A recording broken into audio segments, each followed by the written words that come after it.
Good friends are hard to come by. Welcome to MsMojo, and today, we're counting down our picks for the top 10 cartoon friends you're glad aren't yours.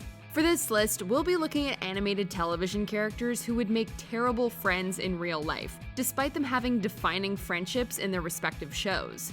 Number 10, Ronaldo Fryman, Steven Universe. You're just a guy with a blog! Is that love? We couldn't have said it better ourselves. Ronaldo is written to represent all of the worst aspects of nerd culture, meaning he's an awkward and immature geek who doesn't really seem to contribute much to society. Still, Ronaldo carries himself with an air of superiority, seeing himself as an important figure in Beach City, and believing that his conspiracy theory blog is extremely relevant and hard-hitting. In reality, it's often filled with misinformation and doesn't seem to get much traffic. No! It just isn't that simple. There's got to be more to it than just you. While Ronaldo isn't really a bad person, his negative attitude and poor social skills make him a super unappealing friend, especially in contrast to the rest of the colorful and exciting personalities of the Steven Universe cast. Come on, man! We used to be friends! And you threw me away! Lord! No, Steven! He's not worth it! Number 9, Bart Simpson, The Simpsons. I am so great. I am so great. Everybody loves me. I am so great. Honey, Everybody loves me. Could you please be quiet? Before you have a cow, we'd like to go on record to say that we love Bart Simpson. However, a lot of what made the 90s counterculture icon such an appealing character is also what would make him a less than desirable friend. Part of Bart's charm is his unshakable belief that he's the coolest, edgiest kid to ever grace the playground. However, Bart's constant prank pulling and attention-seeking misbehavior honestly seems pretty exhausting to be around. You're just some punk kid, aren't you? You picked the wrong guy to tangle with here, mate. I don't think so. You're all the way in Australia. Given Bart's volatile personality, it makes sense that his closest friend, Milhouse, would be someone a little bit more on the meeker side. How'd it go? Are we done with them? No. They must have seen you. Also, let's be honest, we wouldn't want a friend who's constantly telling us to eat his shorts. Number 8, Bender Bending Rodriguez, Futurama. Similar to Bart, a lot of Bender's most watchable traits are things that would turn anybody off of him as a friend. Build unto me a statue of ridiculous proportion, 1 billion cubits in height, that I might be remembered for all eternity. And be quick about it. A foul-mouthed, alcoholic, womanizing robot whose primary function is to bend metal, but whose primary motivation seems to be greed. Where's all my change? I gave you 100. No, you gave me a 50. Oh, no, I didn't. Yeah, you did. Hey, you trying to steal from the Don Bot? I'm trying, but he's not making it easy. All we have to do is look at the way Bender treats his other human friends to realize that his programming doesn't seem totally suited to friendship. Bender has made it clear that he places little value in human life, and it shows, as he's constantly stealing from, antagonizing, and abusing his friends. Maybe it would be fun to party with the shiny metal rep robot for one night, but chances are we'd end up broke, injured, or worse. Hey, Bender, what are we doing in this bad neighborhood? Shut up, Square. Number 7, Lucy Van Pelt, the Peanuts franchise. There are few animated friendships quite as exquisitely toxic as Charlie Brown and Lucy's. Lucy, the brash and mean-spirited older sister of Charlie Brown's best friend Linus, resembles that typical bossy friend that we've all had at some point. No. Listen, all of you. You've got to take direction. You've got to have discipline. You've got to have respect for your director. I ought to slug you. Lucy is the very definition of overbearing, constantly pushing her friends around and talking down to everybody. More than anything, Lucy loves to be seen as an authority figure and seems to find unending pleasure in exploiting the neuroses of Charlie Brown. The mere fact that you realize you need help indicates that you are not too far gone. The fact that Charlie Brown falls for Lucy's tired old football trick time after time is as much a testament to her near sociopathic prowess for manipulation as it is to his blockheadedness. Isn't it peculiar, Charlie Brown, how some traditions just slowly fade away? Number 6, Candace Flynn, Phineas and Ferb. It's an expectation of any friendship that you'll be there for your friend when they need advice, to vent, or help with a problem.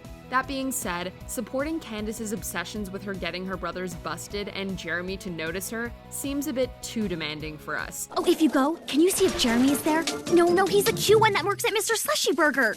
Yeah, he totally smiled at me last time I was there. I just about died. Every situation is a crisis with Candace, and being friends with someone so stressful sounds, well, stressful. Don't you get tired of this? What do you mean? The same old routine every day?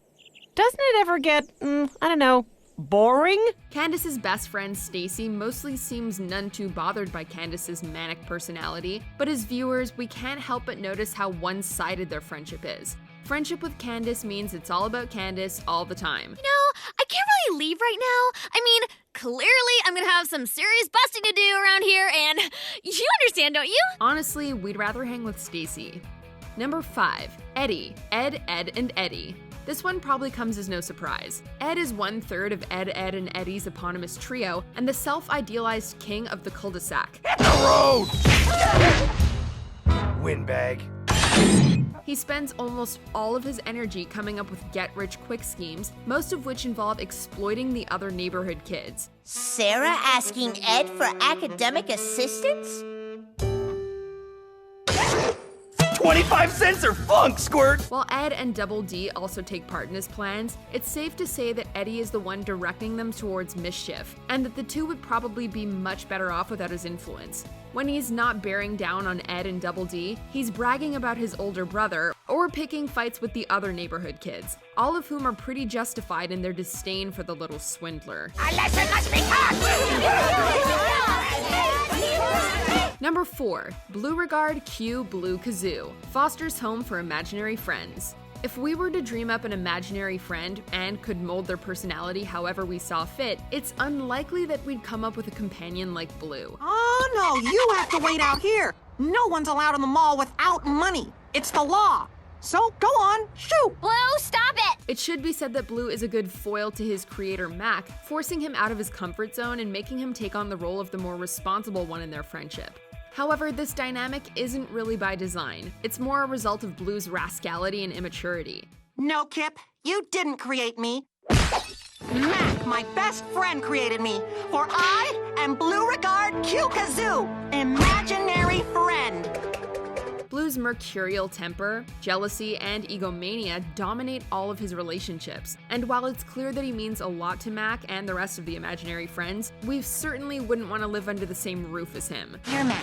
We went to the beach. We'll be back by 6. Don't let Blue destroy the house. Frankie. They went to the beach? Without me? Number 3, Peter Griffin, Family Guy. Love him or hate him as a character, it's pretty inarguable that Peter would make a terrible friend. Cleveland, shut up. I saw something on TV that I want to imitate. Peter is exceedingly crude, immature, and irresponsible, often written to be as repugnant and offensive as possible. Whether it's bullying his daughter Meg or making jokes at the expense of anybody different than him, a lot of Peter's humor is written around how he mistreats the people in his life. Dad! What is it? What's going on? I heard a noise. Is somebody downstairs?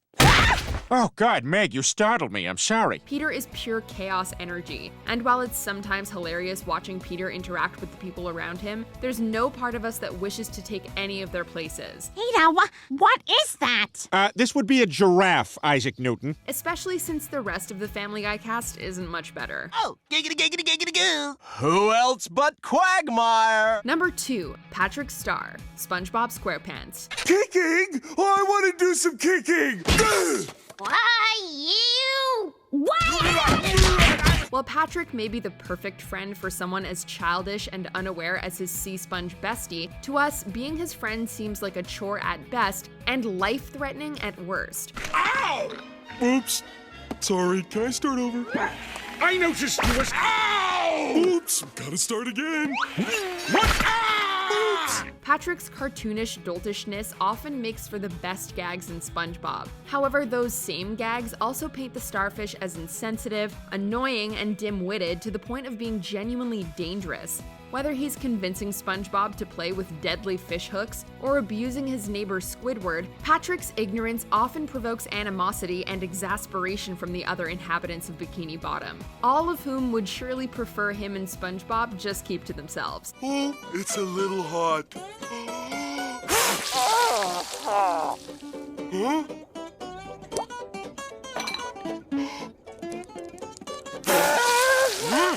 Although, what can you expect from someone who literally lives under a rock? Why don't you go home, Patrick? You can compete in the laying under a rock all day games. At least I don't polish my fingernails. You take that back! Fingernails, fingernails, fingernails! Before we unveil our number one pick, here are some honorable mentions. Heather, total drama. The type of friend who manipulates people to get what she wants. What about my bike? I want to win too.